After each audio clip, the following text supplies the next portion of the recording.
Welcome everyone, this is Al Dakman Barry, and you're watching Dak Dynasty. Now I'm recording this a little bit um, earlier, and by the time you're seeing this, I'm pretty sure I had a great weekend. So I hope you had a good one too. Now I'm going to be talking about two things, and one is my usual yappity yap yap yap, and the other one is bus related. But I'm not going to go into too much of the bus stuff because, like I said, the next episode this Sunday will be a big surprise, and you're going to love it because it's going to be filled with lots of firsts.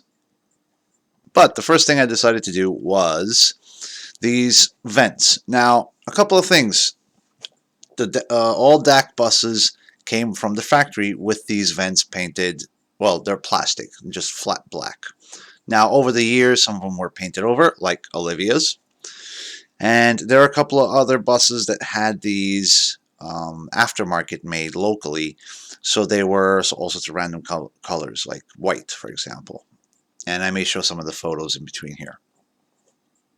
Now, another interesting thing I found out was that even though these look like vents, and on the inside you have these adjustable air nozzle vents like the kind you find on an airplane. So I assumed that air comes in through there to blow into the driver, to cool them down. But no, they're solid plastic. Now, the early versions had, or at least I believe, because I haven't had a chance to really look at one of them and they're all gone, but they did have functional vents and air went through there. But on the later models, like this one, 1993, this is the last DAC before they turned over to being called Rocar. They're solid plastic, but they still have those vents there. So until I tear it open and see what's inside, why does it still have them, it'll be a little mystery. And forgive my clock. I'm doing this really quick because you'll see Sunday. It's big, trust me. So anyways, back to what I was saying. Those vents, they're completely covered. There's no gaps, no spaces, no nothing. So they're just cosmetic. Either way, I still think they look really cool. It gives them, especially this is designed in 1977. I think it's a really modern look, and just they had to be done right. So as I was working, um, I started thinking about something. Now, 2 days ago, so by the time you see this, it will be last week. Get a knock on the door, and these two detectives wanted to ask me some questions. So I'm like, uh-oh. I started thinking bad things are about to happen. Now, most residential areas, you're not allowed to keep a commercial vehicle. So think of like your plumbing truck or a big dump truck.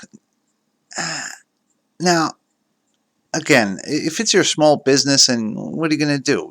Park your plumbing truck someplace else and then take a car home? I think it's ridiculous. Uh, what's more ridiculous is the fact that you have some busybody complaining and then some enforcers coming in. Now, the cops were really cool. In fact, once I explained to them this is for personal use, it's going to be restored little by little, so on, that I followed all the town ordinances, keep the bus 10 feet away from the borders, from any other areas they're not supposed to keep it, like fire hydrants and so on.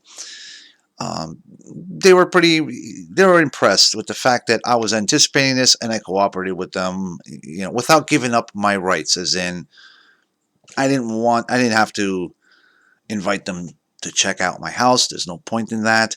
I didn't have to do other things other than just be friendly, treat them like, two guys doing their job, right? And it made me think of this parallel between people complaining in real life over something they find offensive but is perfectly legal because this is my property, and people that complain online because they don't like something over my channel, which You may think it's not my property, but this is where we get into a tricky area because the Supreme Court already decided that social media is part of the public town square. Even Jack Dorsey of Twitter mentioned this. So, what does that mean? Well, if this is the public town square, this is my little corner of the public town square, what you're watching right now. And if I can't speak, speech in the sense of my right to assembly, well, I can make a joke about my right to assembly of parts, but this is more serious. The point is, if I can do this online, then I should be able to do it at home. And if I should do it at home, then I should be able to do it online as well. Because this bus is more than just your typical vehicle. There's a lot of history. There's a lot of nuance in its very existence. I mentioned in one of my earlier videos, I think it was episode 17, about buses being political in nature. But getting back to what I started saying. So, while these two situations are very similar, and in fact they are uh, nearly identical, and pardon the clock behind me, there's a couple of differences. And these differences are not in the nature or philosophy of these two instances, but rather the application. Somebody online complains, and one of these, whatever tech giant it may be, depending on who it is that complains and what their ideology is. So they may not be important. They could be a nobody, right? Then your content, your property, your expression, your constitutional right gets restricted. Whereas with the bus, you have these two detectives. They show up, they talk to me, and they find out that no laws are being broken, and they just left. Now, as a parenthesis, they left only after I gave them the quick tour of the bus, which they were amazed and found this to be really cool that somebody would do something as nutty as this. But they left. No fine, no nothing, no stern warnings or anything like that. Now, I'm pretty sure that there's going to be more complaints because, some people really hate individuality. And if they want you, they don't like the way your house is painted or the fact that you have multiple cars, which was another thing that I'm pretty sure that this person complained because these detectives asked about the other cars. Are they registered? Do they run? Blah, blah, blah. And I can understand you don't want somebody doing a business like a repair shop in a neighborhood like this because it brings property values down. This doesn't affect anybody else's property because when I leave, I take my cars too and my bus too, right? So this is just somebody being nosy and not liking it. And rather than say maybe they didn't like it where I parked it on my driveway and it was shady or casting a shade on their window or whatever it may be, instead of coming up to me directly, they had to go this roundabout way and tattle. So, but yeah, like I said, I was thinking about this, and I just thought it was something that needs to be mentioned, constantly needs to be mentioned because censorship is still going on.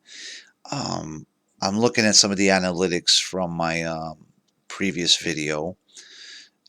Not, I think it's episode 18, and I'm looking at the analytics on YouTube versus BitChute, and BitChute is doing great. YouTube, not so much. And that's because probably somebody complained. And now my ability to speak, to display this bus and my opinions is restricted. Now you might say, oh, well, it's YouTube and they can do whatever they want. You can't just go on TV, and expect them to give you a platform to speak. No, but you could go on public access TV. Now, this is something that I don't think Romania has in any way, but in the US, you have something where any individual can go on and have their little show.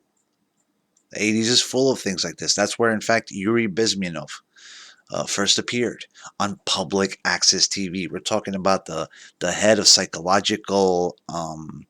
the psychological division of the KGB that defected to the U.S. and none of the networks wanted to cover that. No, no, no, no. That's too much. He had to be on public access TV, and if you type in his name, you'll find those recordings. Anyways, I'm going to leave it at this. The progress with the bus is going pretty well.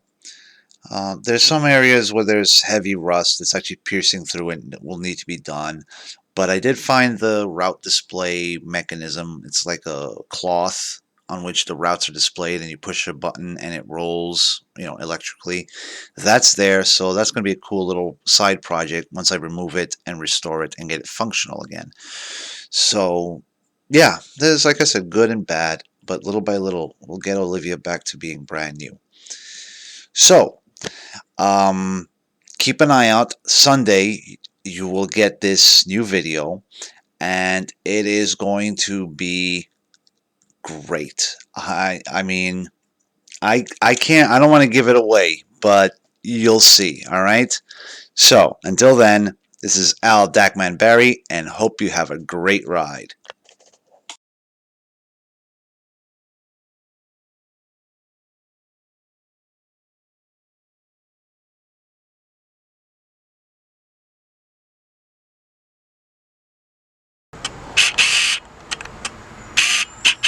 This can be repaired. It's going to have to come out. But the bad news is that, and that. Yeah, you see how bad that is? That rot. That goes right outside. We're going to cut the sheet metal from there all the way over to where my finger is. Wrap around new sheet metal. Possibly weld a new beam, and we'll be good to go.